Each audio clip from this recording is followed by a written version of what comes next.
आपण सर्वांनी ऐकलेही असेल आणि बघितलेही असेल की ईडीने माझ्या नावाची चार्जशीट ही फाईल केलेली आहे। आता हा कुठला विषय तर एमएससी बँकेच्या अंतर्गत कन्नड सहकारी कारखाना जो आम्ही 2012 मध्ये घेतला होता बारामती ॲग्रोने, त्या बाबतीत माझं नाव जे ईडीने घेतलं होतं त्याच्या अगेन्स्ट ही आता त्याच्यासाठी ही चार्जशीट आता फाईल केलेली आहे।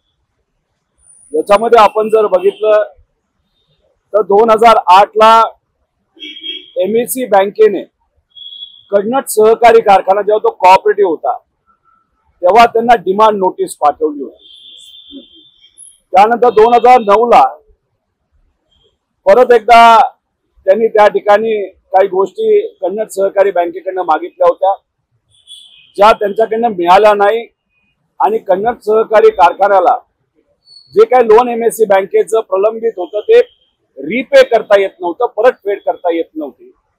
म्हणून एमएससी बँकेने पहिल्यांदा 2009 ला टेंडर नोटीस काढली होती 32.2 कोटी रुपयाची। 32 कोटी रुपयाचं टेंडर 2009 ला पहिल्यांदा आलं। किती लोकांनी भरलं? एका सुद्धा व्यक्तीली, एका सुद्धा कंपनीली ते टेंडर 2009 ला भरलं नव्हतं। कन्नड सहकारी साखर कारखाना 2011 ला नाबार्डली एक अॅन्युअल इन्स्पेक्शन रिपोर्ट काढला होता 2009 ते 10 चा, ज्याच्यामध्ये एमएससी बँक मध्ये काही आर्थिक गोंधळ झालाय, नाहीतर आर्थिक काही गोष्टीचा तफावत झाल्यात असं 2011 ला नाबार्डली हा रिपोर्ट काढला होता। आता 2012 ला जर आपण बघितलं 2011 ला हा नाबार्डचा रिपोर्ट आला होता आणि मग त्या रिपोर्टचा बेस घेऊन आरबीआयने निर्णय घेतला की एमएससी बँक मध्ये जे काही इलेक्टेड रिप्रेझेंटेटिव्ह आहेत, ज्याच्यामध्ये सर्व नेते असतील, काही डायरेक्टर असतील, या सगळ्यांना काढण्यात आलं आणि तिथं हे ऍडमिनिस्ट्रेटर बसवले आले। हे 2011 ला झालं। ऍडमिनिस्ट्रेटर म्हणजे कोण? माजी आयएएस अधिकारी हे नाबार्डली बसवले। मग 2012 ला परत एकदा कन्नडचं टेंडर निघालं ज्याच्यामध्ये 32 कोटीवरनं व्हॅल्यू 45.95 कोटीवर मिली, तेव्हा सुद्धा टेंडर कुणी भरलं नाही। मग 2012 म्हणजे 30/7/2012 ला अजून एकदा टेंडर काढलं आणि त्याची व्हॅल्यू 45.95 कोटी ठेवली। म्हणजे पहिल्यांदा 2009 ला टेंडर 32 कोटी, दुसऱ्यांदा 2012 ला जेव्हा ऍडमिनिस्ट्रेटर आलं तेव्हा ते टेंडर कितीला निघालं? 45.95 कोटी आणि 2012 ला लगेचच काही महिन्यात त्यांनी टेंडर काढलं 45.95 कोटी। असं तीनदा टेंडर काढलं आणि तिसऱ्यांदा ते टेंडर आम्ही भरलं आणि 45.95 कोटी रुपयापेक्षा 5 कोटी अधिकचे देऊन 50.2 कोटी रुपयाला हे टेंडर आम्ही बारामती ॲग्रोनी घेतलं। याच्यामध्ये तुम्ही सर्वांनी समजून घ्या, नाबार्डनी जो रिपोर्ट केला होता त्याच्यामध्ये 76 आणि 9 आणि 46 असे काहीतरी 100 लोकांचं नावं त्याच्यामध्ये घेतली होती। 100 लोकांची नावं, त्यात अनेक नेते, त्यांच्या अगेन्स्टचा तो रिपोर्ट होता आणि ईडीने जी एफआयआर फाईल केली त्याच्यामध्ये या 97 लोकांची नावं आहेत आणि ईडीने जो त्या ठिकाणी एफआयआर केला त्याच्यामध्ये रोहित पवारचं नाव नाही। आणि मी जेव्हा कारखाना घेतला होता तेव्हा तिथं कुठलंही इलेक्टेड बोर्ड नव्हतं, म्हणजे तिथं कुठेही एखादा राजकीय व्यक्ती हा एमएससी बँकेच्या बोर्डात नव्हता। तिथं माजी अधिकारी होते, माजी आयएएस अधिकारी होते जे आरबीआयने बसवलेले आहेत। आता मग तिथे जेव्हा ते टेंडर माजी अधिकाऱ्यांनी आणि ऍडमिनिस्ट्रेटरनी काढलं ते टेंडर त्यावेळेस बारामती ॲग्रोनी घेतलं होतं। त्यामुळे याच्यामध्ये आपण जर बघितलं तर या 97 लोकांना ठेवलं बाजूला, त्यांचं एफआयआर मध्ये नाव आहे आणि मी ऍडमिनिस्ट्रेटर म्हणजे अधिकाऱ्यांच्या काळामध्ये म्हणजे आरबीआयचा जेव्हा कंट्रोल एमएससी बँकेवर होता तेव्हा मी टेंडर घेतलं आणि मी एकटा अडकलो, नाही तर माझ्या एकट्यावर त्या ठिकाणी कारवाई करण्याचा प्रयत्न हा ईडीच्या माध्यमातून झाला, राजकीय दृष्टिकोनातूनच झाला। अधिकारी बिचारे अधिकारी याच्यात नसतील कारण शेवटी त्यांना आदेश हा पाळावा लागतो। पण जे काय झालं ते फक्त माझा आवाज दाबण्याचा प्रयत्न त्या ठिकाणी सरकारच्या माध्यमातून नाही तर त्यांच्या एजन्सीच्या माध्यमातून झाला आणि मग ईडीच्या म्हणजे माझं नाव FIR मध्ये नसताना माझं नाव मुद्दामून त्याच्यामध्ये घेतलं। फेब्रुवारी 2024ला दोनदा मी ईडीच्या कार्यालयामध्ये गेलो, 12 तास चौकशी झाली। जी काय माहिती पाहिजे ती माहिती त्यांना त्या ठिकाणी दिलेली आहे। जे काय त्यांनी बघायचे ते तिथं बघितलेलं आहे। अनेक वेळा कारखान्यावर सुद्धा ते आलेले आहेत। माझा कारखाना हा सिंबॉलिक ताबा हा ईडीचा आहे, पण कारखाना ताब्यात माझ्याकडे आहे, तो अजून सुद्धा मी चालवतो। कुठल्याही शेतकऱ्याला त्या ठिकाणी अडचण येणार नाही। आणि काल चार्जशीटची फाईल केली ती का केली? कारण का त्यांना मर्यादित वेळेमध्ये चार्जशीट ही फाईल करावी लागते। आता चार्जशीट फाईल झाली म्हणजे ईडीला तर काही सापडलं नाही, मग आता त्यांनी चार्जशीट फाईल केली म्हणजे आता हा खेळ जो आहे, नाही तर आम्हाला न्याय जर कोणाला मागायचा असेल तर आता कोर्टात जाऊन मागावं लागेल। उलट आम्ही अपेक्षा करत होतो की चार्जशीट कधी फाईल केली जाते, कारण न्याय व्यवस्थेवर आमचा विश्वास आहे। आता न्यायालयामध्ये ही लढाई लढली जाणार आणि मी तुम्हाला आश्वासित करतो कुठेही आम्ही चुका केलेल्या नाहीत, कुठेही काही चुकीचं केलेलं नाही। त्यामुळे मला विश्वास आहे न्यायालयाच्या माध्यमातून मला त्या ठिकाणी न्याय मिळणार आहे। सेशन कोर्ट पासून सुरू होईल, सुप्रीम कोर्टापर्यंत ही लढाई जाणार, पण ही लढाई मीच जिंकणार, कारण का न्याय व्यवस्थेवर एक विश्वास आहे आणि मी कुठेही काही चुकीचं केलेलं नाही। त्यामुळे चार्जशीट झाली आहे, आम्ही कुठेही काही घाबरत नाही। आम्ही पळणारी लोक नाहीत, आम्ही लढणारी लोक आहोत। आम्ही मराठी माणसं आहोत आणि मराठी माणसं दिल्ली समोर कधीही झुकत नाही, अनेक वेळा त्या ठिकाणी दाखवून दिलेलं आहे। विचाराची लढाई आहे आणि विचाराबरोबर अजूनपर्यंत मी आहे आणि पुढेही त्या ठिकाणी राहणार आहे। कुणी इतर लोक जे पळून गेले आम्ही पळून जाणाऱ्यासाठी नाही, आम्ही लाचारी स्वीकारणार नाही, कारण महाराष्ट्राच्या इतिहासामध्ये महाराष्ट्राच्या स्वाभिमानी लोकांनी कधीही लाचारी स्वीकारलेली नाही। आता याच्यामध्ये जे 97 लोक आहेत याच्या खोलामध्ये तुम्ही जर गेला तर त्याच्यामध्ये बहुतांश लोक ही एकनाथ शिंदे साहेबांकडे, भाजपकडे नाही तर अजितदादांच्या पक्षाकडे आहेत। म्हणजे आता ते लोक सत्तेत आहेत, आम्ही मात्र विरोधात आहोत। बीएमसीचं महापौर पद मित्र पक्षाला पण देऊ शकतील, कारण जसं 2017 मध्ये त्यांनी शिवसेनेला महापौर पद देऊ केलं। फडणवीस साहेबांचं उदारपण हे राजकारणासाठी 100% आहे। सत्तेत येण्यासाठी ते मोठं मन दाखवू शकते। एकदा सत्तेत आले, मित्र पक्षाला जवळ केलं, नंतर चाणक्य नीतीच्या माध्यमातून त्या मित्र पक्षाला संपून सुद्धा टाकतील, पण हुशार नेते। पण माझा हाच प्रश्न आहे की अधिवेशन आता चालू आहे, लोकांसाठी आणि महाराष्ट्राच्या हितासाठी उदारपण त्यांचं त्या ठिकाणी कुठे आहे? तिथं तुम्ही निधी देत असताना संकोचित विचाराने निधी कमी करता, लोकांना निधी तिथं देत नाही। आणि आज रवींद्र चव्हाण साहेब तिथं बोललेले आहेत, त्यांची कदाचित अपरिहार्यता झालेली आहे। मुंबईत हे भाजपचं चालेल असं वाटत नाही। आज तुम्ही जर बघितलं तर मराठी विरुद्ध अमराठी असा लढा आता दुर्दैव असं मुंबईमध्ये त्या ठिकाणी आता उभा केलेला आहे। ते करून सुद्धा कदाचित भाजपला यश येत नसावं, म्हणून कुठेतरी आता मित्र पक्षाला ते पद महापौरचं देतील असं वाटतं। पण ते देताना सुद्धा तुम्ही जर बघितलं एकनाथ शिंदे साहेबांच्या अनेक नेत्यांना इन्कम टॅक्स नोटिसेस आल्यात, एकनाथ शिंदे साहेबांच्या परिवारातल्या लोकांना सुद्धा आलेल्या आहेत। म्हणजे एकनाथ शिंदे साहेबांना सुद्धा सीट देत असताना नेगोशिएशनला कुठेतरी एक दबाव हा एकनाथ शिंदे साहेबांवर असावा, म्हणून या सगळ्या गोष्टी केल्या जातात असं आमच्या सगळ्यांचं मत आहे। खरं तर पवार साहेबांनी सांगितलं होतं जयंत पाटलांना की तुम्ही स्थानिक स्वराज्य होईपर्यंत पिचवर थांबा बॅट घेऊन, तर त्यांनी त्याच्या आधीच बॅट टाकली, काय कारण? तसं नाही, कदाचित पवार साहेबांना अंदाज असा आला असावा की लोकांच्या मनामध्ये भाजप आणि मित्र पक्षाच्या विरोधात एक वातावरण आहे आणि यांच्याकडे इलेक्शन कमिशन सुद्धा हातात आहे आणि सरकार सुद्धा हातात आहे। हे जे काही इलेक्शन होणार आहे ते कदाचित पुढचे 6-7-9 महिने होणार नसतील असं पवार साहेबांना वाटत असावं, असं जयंत पाटील साहेबांना वाटत असावं, म्हणून तो निर्णय जो पुढे जाणार होता तो अलीकडे ओढला असावा असं मला वाटतं। पवार साहेबांनी निर्णय घेतलाय, 94 लोक आहेत त्यांच्या विरोधात तुम्ही काय इंटरव्ह्यू करणार आहात? त्यांच्यावर कारवाई करत नाहीये असं तुमचं म्हणणं आहे? अहो, मला त्यांच्यावर कारवाई व्हावी असं या 97 लोकांना एवढंच सांगायचंय, ठीक आहे, तुम्हाला वाचण्यासाठी ईडीची कारवाई होऊ नये म्हणून तुम्ही विचार बदलले असले तरी मी एकटा असा राहिलोय की ज्याने विचार बदललेले नाहीत, पण तुमच्या सर्वांसाठी मी लढतोय। ईओडब्ल्यूनी 2दा क्लोजर रिपोर्ट फाईल केला, म्हणजे मला कारवाई व्हायच्या आधी मला नोटीस, माझ्या FIR मध्ये नाव नसताना सुद्धा मला नोटीस आली, त्याच्या 4 दिवस आधी ईओडब्ल्यूनी त्या ठिकाणी क्लोजर रिपोर्ट दिला होता।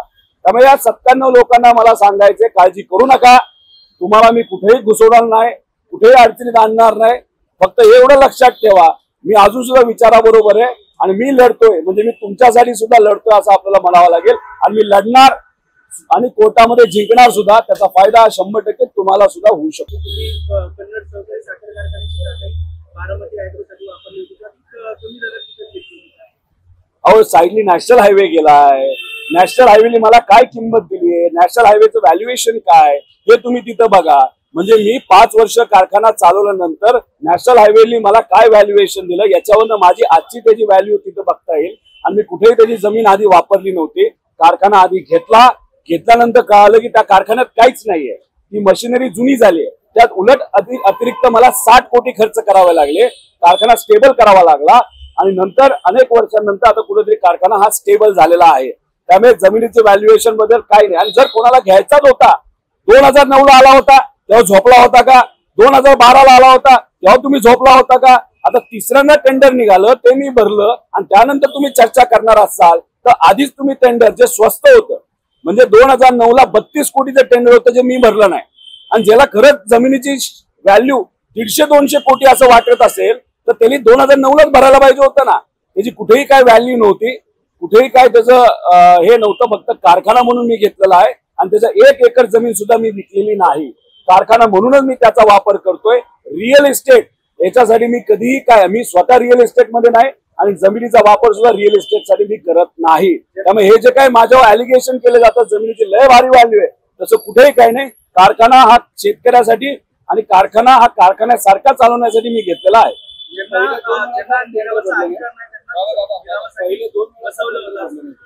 तुम्ही थोडस अजून जर आधी गेला असता तर मी शाळेत जेव्हा होतो त्या लेवलला तुम्ही गेला असता. आता 2007ला मी कुठेतरी कॉलेजच्या बाहेर आलो होतो. माझ्या वडिलांचा स्वभाव हा सामाजिक आहे. त्यानंतर मी अर्थकारणात लक्ष घालायला लागलो आणि नंतर असं कुठेतरी वाटलं की 2007ला माझा जो बारामती ॲग्रो बारामतीमध्ये असणारा कारखाना आहे तो स्टेबल करण्यासाठी मला कुठेतरी 3-1 वर्ष 4-1 वर्ष गेले. आणि एक आत्मविश्वास माझ्यासारख्या व्यक्तीचा वाढल्यानंतर मला असं वाटलं की अजून एक कारखाना आपला असावा. म्हणून त्या ठिकाणी आपण कन्नडला गेलेलो. एक तुम्ही समजून घ्या, बिझनेस डिसिजन घेत असताना त्याला वेळ काळ नसतो.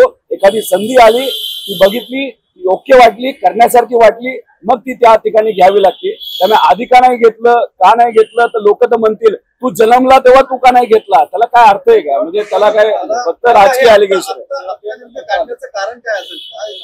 आता अधिवेशनामध्ये तुम्ही जर बघितलं तर मी कदाचित एकटाच बोलतोय, एकटाच या सरकारच्या विरोधात बोलत आहे. आणि आम्हाला असंही कळत आहे की कुठेतरी अधिकाऱ्यांना सांगण्यात आलेलं आहे की 16ला चार्जशीट तुम्ही फाईल तर काल झालीच, प्रेस 16ला करा, पण अधिवेशन होऊस तर गप्प बसा. अधिवेशन होऊस तर त्या ठिकाणी तुम्ही कुठेही याचा पाठपुरावा करू नका. म्हणजे 18 नंतर ती प्रेस केली जाईल आणि मग कुठेतरी आमचा लढा हा कोर्टाच्या माध्यमातून सुरू होईल. म्हणजे कुठेतरी जे लोक या अधिकाऱ्यांना आदेश देत आहेत ते कुठेतरी आता काळजी घेतात. अधिवेशन चालू आहे.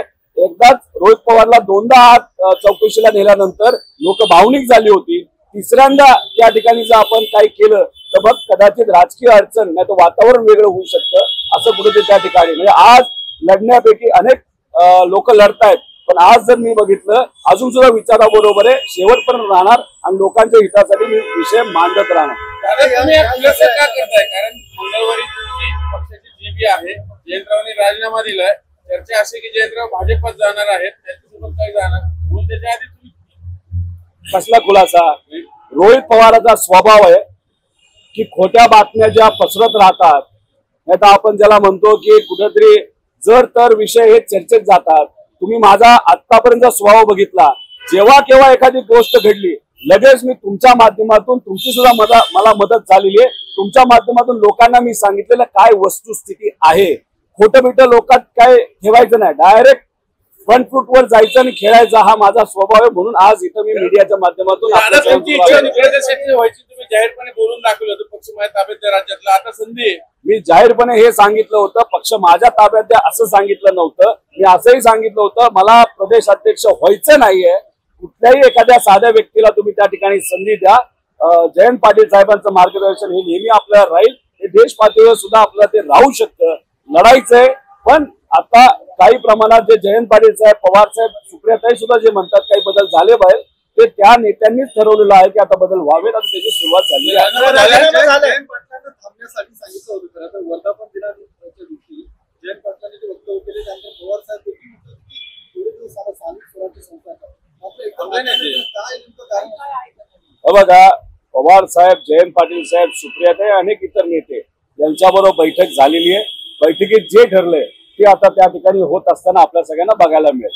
आता ते राजीनामा दिला म्हणून बीजेपीत जातील, ते सुद्धा घाबरणारे कुठे? आतापर्यंत साहेबांबरोबर राहिलेले सत्तेसाठी काय ते विचार सोडून जाणार नाहीत.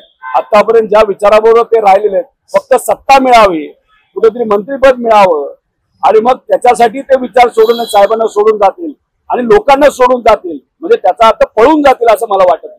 जबाबदारी दिली जाणार आहे. मात्र तुम्ही देखील पक्षात आमच्यात गटच नाही. जयंत पाटील साहेबांबरोबर मी पण काम केलेलं आहे. जे नवीन येणारे आता ते कोण आहेत अजून कळलेलं नाही. चर्चा फक्त लोकांमध्ये आहे. 15 तारखेला पवार साहेब, जयंत पाटील साहेब स्वतः आणि सुप्रियाताई ते नाव डिक्लेअर करतील असं आम्हाला सगळ्यांना वाटतं. हे बघा, बॅटिंग लाईनअप मध्ये ओपनिंग बॅट्समन कुणी असला नाही तर कॅप्टन कुणी असला, त्याच्यामध्ये ओपनर कधीतरी चांगला खेळतो, मध्य लेवलला चांगला करतो. एक स्ट्रॅटेजी असते पक्षाची, जसे क्रिकेटमध्ये असते. त्याच्यामध्ये सगळेच यंग असतील तर मार्गदर्शक कोण राहणार? त्यामुळे कॉम्बिनेशन जर असेल तर क्रिकेटची टीम चांगली होती. तसंच आपल्या राजकारणामध्ये सुद्धा कॉम्बिनेशन यंग आणि मार्गदर्शन नाही तर अनुभवी याचं जर कॉम्बिनेशन असेल तर मग खेळायला पण मजा येते. नवीन टीम मध्ये रोहित पवार दिसणार आम्हाला. आम्ही आतापर्यंत साहेबांबरोबर आहोत, विचाराबरोबर आहोत. आता सुद्धा पक्षाची लोकांची भूमिका जिथं कुठं लागेल तिथं मी मांडत आहे. त्यामुळे येणाऱ्या काळामध्ये पक्षात तर मी असणारच आहे. ते पद मी कधीही लक्षात ठेवलं नव्हतं, कधी टार्गेट ठेवलं नव्हतं प्रदेशाध्यक्ष पद, पण छोटस एखादं पद या पक्षामध्ये मिळेल आणि त्या पदाला मी न्याय देईल असं या ठिकाणी आपल्या सगळ्यांना सांगतो. कुठलं पद मिळावं? शेवटी पवार साहेब आणि एक 15 तारखेला लोकांची चर्चा केली जाईल. आमच्यात थोडीशी लोकशाही आहे, लोकशाही मानतो. चर्चा करूनच कुठलं पद कोणाला कसं द्यायचं या ठिकाणी निर्णय घेतला जाईल. तिथं जर मी आता सांगितलं हेच पाहिजे, तेच पाहिजे, हेच मिळणार, तेच मिळणार, मग लोकशाही कुठं राहिली? सगळ्यांना विश्वासात घेऊन आमचे पदाधिकारी कार्यकर्ते काय म्हणतात हे सुद्धा त्या ठिकाणी बघायची जरूर. साहेब देतील ते पद त्याच्यामध्ये कुठेतरी काम करण्याची योग्य अशी संधी असेल तसं पद मी घेईल. अशी अनेक नावं सुचवली होती, त्यात बघूया जे योग्य नाव असेल तेच पवार साहेब पुढे करतील. 15 तारखेपर्यंत थांबूया. आज 11 तारीख आहे. नाव मागे पडलं, सुचवलेलं नाव सुनील भुसारांना मागे पडलं. कुठलं नाव? आम्ही कुठलंच नाव तिथं सुचवलं नव्हतं. जी 4 नावं सुचवली होती त्यातली आता योग्य अशी चर्चा सुरू आहे. आणि जसं मी तुम्हाला सांगतो तसं तुमची सुद्धा अपेक्षा अशी होती की कदाचित प्रदेशाध्यक्ष पद मला मिळेल, पण तशी चर्चाच झाली नव्हती. तसंच मी तुम्हाला सांगतोय काही अशी ठराविक महत्वाची पदं आहेत जी प्रदेशाध्यक्षाला ताकद देण्यासाठी महत्वाची पदं आहेत. त्याच्यामध्ये सुद्धा काही जे सुनील भुसारांचं नाव तुम्ही घेतलं त्या विशिष्ट एका पदासाठी कदाचित आम्ही त्यांचं नाव पुढे केलं असेल. ते प्रदेशाध्यक्ष नसेल पण दुसरं एखादं महत्वपूर्ण जबाबदारी कार्याध्यक्ष असणार नाही असणार हे 15 तारखेला अध्यक्ष डिक्लेअर होतील असं मला वाटतं. त्यानंतर काही दिवसात बाकीची पदं त्या ठिकाणी दिली जातात.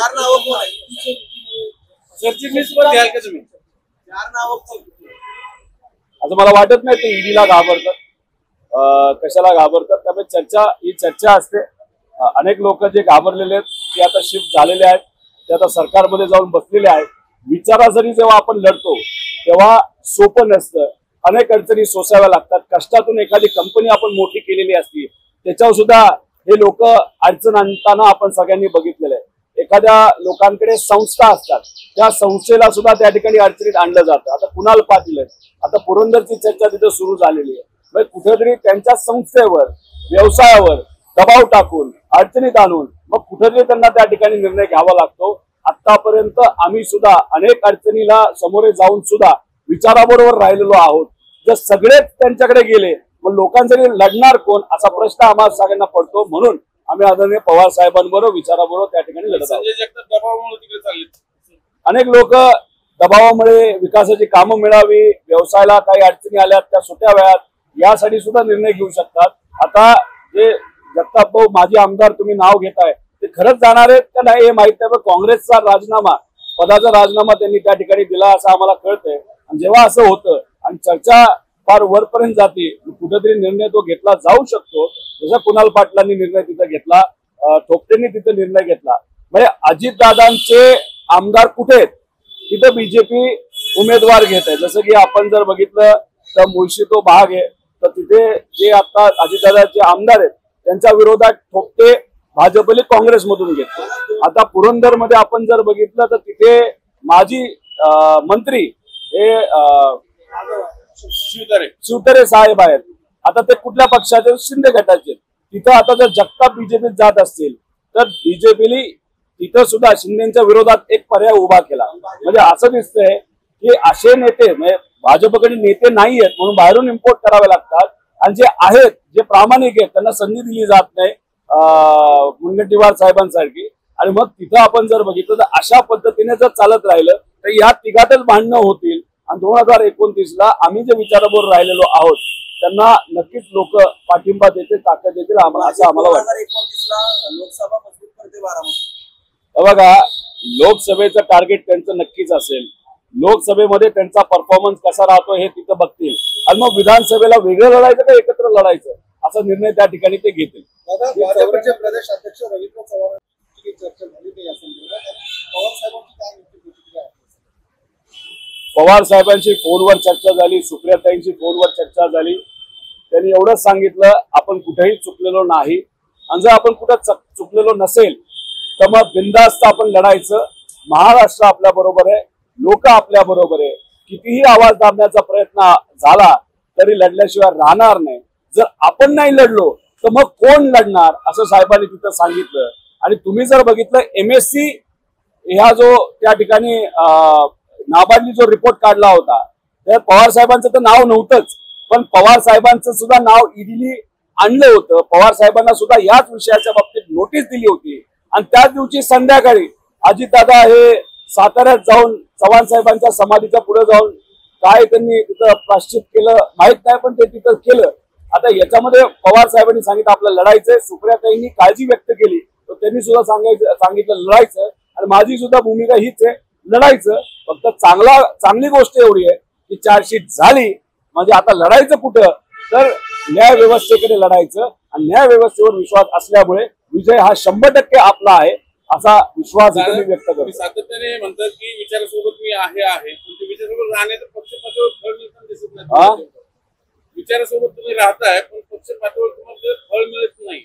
आता तुम्ही जर बघितलं तर पूर्वीपासून एक गोष्ट सांगितली जाते, आपल्या आजीली सुद्धा सांगितलेली आहे. एखादा मटका जर बनवायचा असेल तर त्याला आधी घडवलं जातं, त्याला तिथं कुठेतरी आगीत टाकलं जातं, आणि मग तो मटका हा जास्त काळ त्या ठिकाणी राहतो. त्यामुळे मी गेल्या 6 वर्षात काय काय गोष्टी बघितलेल्या आहेत. म्हणजे आमदार झालो ते सुद्धा अशा ठिकाणावर जिथं बीजेपीचं वर्चस्व 25 वर्ष होतं, तिथं विकास मोठ्या प्रमाणात केला. सत्ता बघितली, सत्ता गेली, कोविड बघितला, ईडीची कारवाई बघितली, अजून बऱ्याच कारवाई माझ्या कारखान्यावर सुद्धा कारवाई झालेल्या बघितल्या. त्यामुळे ही जी आग आहे ज्याच्यामुळे मी घडतोय, मला असं वाटतं मी योग्य पद्धतीने घडतोय. आणि कधी कधी असं म्हणलं जातं जे फार अनुभवी लोक असतात पवार साहेबांसारखे, ते काय सहजपणे काही गोष्टी आपल्या हातात देत नसतात. ते बघत असतात एखादा व्यक्ती हा खरंच त्या व्यक्तीची कुवत आहे का, त्या व्यक्तीची क्षमता आहे का. कदाचित पवार साहेब नाहीतर लोक नाहीतर अख्खा महाराष्ट्र बघत आहे की हा मुलगा लढतोय का पळून जातोय. मग मी त्यांना एवढंच सांगतोय की हा मुलगा मराठी माणूस आहे, खरा मराठी माणूस आहे, पळणारा नाही तर लढणारा आहे.